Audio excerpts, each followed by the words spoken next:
Quran Wonders, Understanding the Teachings of Islam, Chapter number 114, Surah An-Nas. Welcome to Quran Wonders. Now we will explore the last surah of Quran. Surah An-Nas shows us how to ask Allah subhanahu wa ta'ala for safety from bad thoughts and shaitan's whispers. So let's get started. Question number 1. In the first verse of Surah An-Nas, what main attribute of Allah do we seek refuge in to beat our deepest fears? Option A. Creator of heavens. Option B. Lord of mankind. Option C. Giver of wealth. Option D.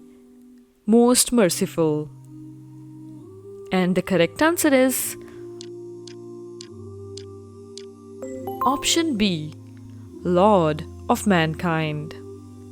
Surah An-Nas starts with the following verse: Qul a'udhu bi rabbin nas. Say, I seek refuge in the Lord of mankind. This surah and Surah Al-Falaq were revealed as ultimate protection. When the Prophet Muhammad ﷺ faced harm and whispers meant to hurt him, Allah subhanahu wa ta'ala did not give him a sword, but a spiritual shield, and it was Surah An-Nas. The word Rabb means more than Lord. It means the one who grows, guides, and cares for us at every step. By turning to the Rabb of people, Rabbin Nas, we trust that one who made us from nothing can protect our minds from chaos. So Allah subhanahu wa ta'ala is teaching us that true safety comes when we move from panic to seeking refuge. Calling Allah Rabb of all people reminds us no matter how big your problem feels, it's under the care of the one who sustains everything. You are never alone. So in a world full of noise and overthinking, use this verse like a mental reset button. When fear hits, about your job, family, or future, shift your focus from the fear to the Rabb. Remember, the sustainer is bigger than your stress. Question number 2. Why does Allah mention Rabbin Nas in Surah An-Nas or mankind instead of believers or Muslims? Option A. Only for past people. Option B. Allah sustains all humans. Option C. Only some need help. Option D. About human strength. And the correct answer is Option B. Because Allah sustains all humans. The verse says Rabbin Nas, the Lord of mankind. Using Nas, mankind, breaks every wall of hate or pride. Surah An-Nas was revealed to protect the Prophet ﷺ. Yet, it calls Allah the Lord of all people. In a tribal society that judged by bloodline, this was revolutionary. It tells us every soul connects directly to the Creator. As the Quran's final words, this universal message shows that Allah's care is for everyone. Every life matters equally under one Lord. So Allah subhanahu wa ta'ala is teaching us that human dignity isn't given by laws. It's built into us because we share one Rabb, one Lord, one Allah. And when you see Allah as Lord of all, you can't look down on anyone. Real faith means honoring the worth Allah gave every person. So today, treat everyone, no matter their background, with respect. See them as the creations of your same Rabb. Our shared humanity is stronger than our differences. Question number 3.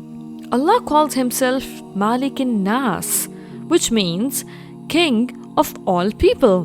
What does this teach us when someone is rude or shows power over others? Option A. Ask powerful people for help. Option B. Power in this world lasts forever. Option C. People's power does not last long. Option D. Only rich or important people are safe. And the correct answer is option C. People's power does not last long. The verse Malikin Nas, the king of mankind. Back then, rulers like Caesar were seen as gods, but calling Allah king of mankind broke that illusion. Early Muslims facing cruel leaders in Makkah found courage here. They learned the king threatening you is also a servant of the true king. That truth let a few believers stand firm against empires. So Allah subhanahu wa ta'ala is teaching us that only Allah holds true power. When you accept Him as your king, you are free from fearing people. Real dignity comes from knowing no human controls your fate. So, remember that today's kings might be CEOs, influencers, or politicians. We often bend to please them. Use this verse, Malikin Nas, as your inner shield. When pressured to compromise your values, remember, their power is borrowed. Allah's is forever. That builds calm and strength. Question number 4. Why is Ilahin Nas mentioned last in Surah An-Nas? Option A, less important than Rabb. Option B, must worship Him alone. Option C, only for religious people. Option D, just means nature's maker. The correct answer is option B, must worship Him alone.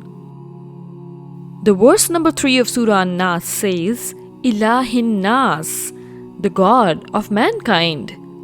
Many accepted Allah as Rabb, provider, and Malik, but still turned to other gods like idols or trends for quick fixes.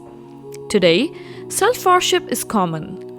My feelings are my truth, but calling Allah Lord of all people reminds us we weren't made to serve our whims. We were made to serve truth.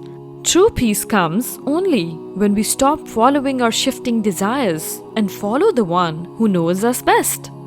So Allah subhanahu wa ta'ala is teaching us that you always serve something, your ego, your job, your image, or your creator. If it's not the true God, you'll stay restless. Real peace comes when you surrender yourself to the one worthy of full trust.